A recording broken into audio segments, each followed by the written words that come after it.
Assalamualaikum warahmatullahi wabarakatuh. Perkenalkan, saya Fendi Febriana dengan NIM B119089. Video kali ini dibuat untuk memenuhi tugas sebagai pengganti ujian akhir semester pada mata kuliah Hukum Kekayaan Intelektual dengan dosen pengampu Ibu Herlina Manik, SH MKN.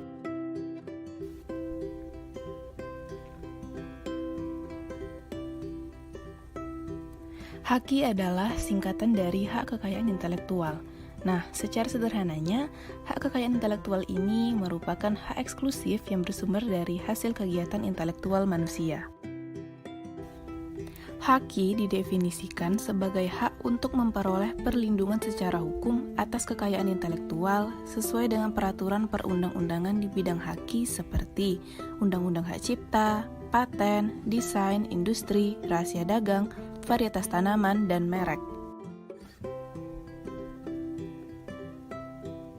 HAKI diperlukan sebagai bentuk perlindungan hukum terhadap pencipta baik yang dipunyai oleh perorangan ataupun kelompok atas jeripayahnya dalam pembuatan hasil cipta karya dengan nilai ekonomis yang terkandung di dalamnya. Berikut bidang-bidang yang terdapat di dalam HAKI.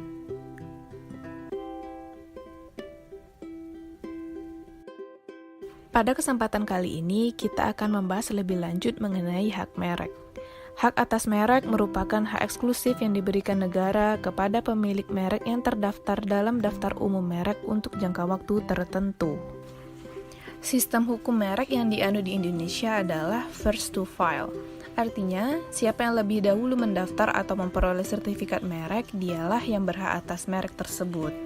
Daya pembeda dari suatu merek terkenal dapat berkurang atau mengalami penurunan karena mengalami pencemaran maupun pengaburan. Konsep ini dikenal dengan istilah dilusi merek atau trademark dilution. Dilusi terjadi ketika penggunaan yang tidak sah dari merek terkenal mengurangi persepsi publik bahwa merek tersebut menandakan sesuatu yang unik, tunggal, atau tertentu. Di Indonesia, terdapat beberapa sengketa dilusi merek. Salah satu contohnya yaitu pada kasus merek terkenal Christian Dior melawan Baby Dior. Pemegang hak atas merek Christian Dior menggugat pemegang hak atas merek Baby Dior karena merek Baby Dior dianggap mempunyai persamaan pada pokoknya, yaitu mengandung kata Dior yang merupakan bagian esensial dari merek Christian Dior. Majelis Hakim Pengadilan Niaga Jakarta menolak gugatan Christian Dior melalui putusan nomor 24 tahun 2012.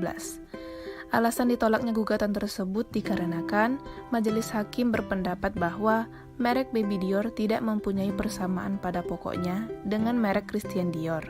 Dan juga, kedua merek tersebut melindungi kelas barang yang berbeda, di mana merek Baby Dior melindungi kelas barang 12, sedangkan merek Christian Dior melindungi kelas barang 25. Pihak Christian Dior mengajukan permohonan kasasi, tetapi ditolak.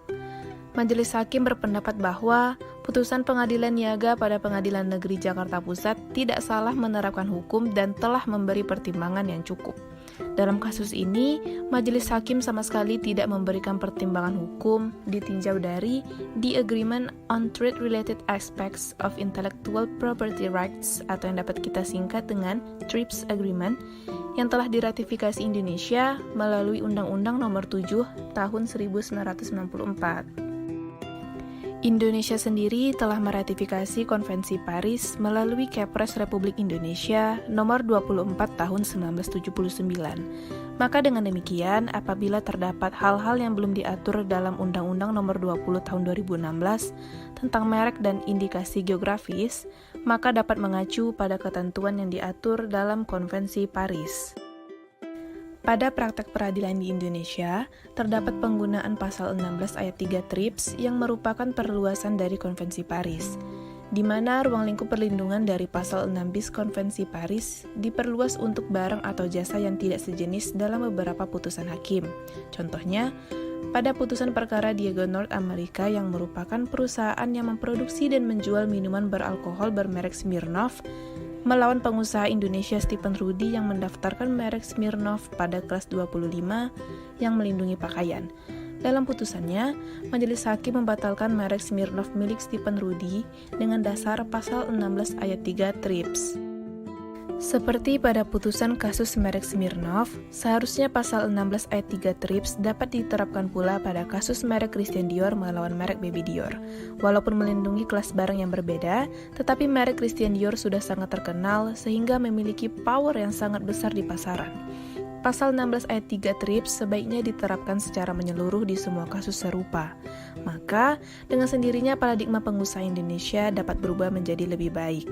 Hakim seharusnya menerapkan konsep dilusi pada sengketa merek Christian Dior melawan merek Baby Dior melalui pasal 21 ayat 1 huruf C, Undang-Undang Nomor 20 Tahun 2016, Jungto pasal 16 ayat 3 TRIPS Agreement.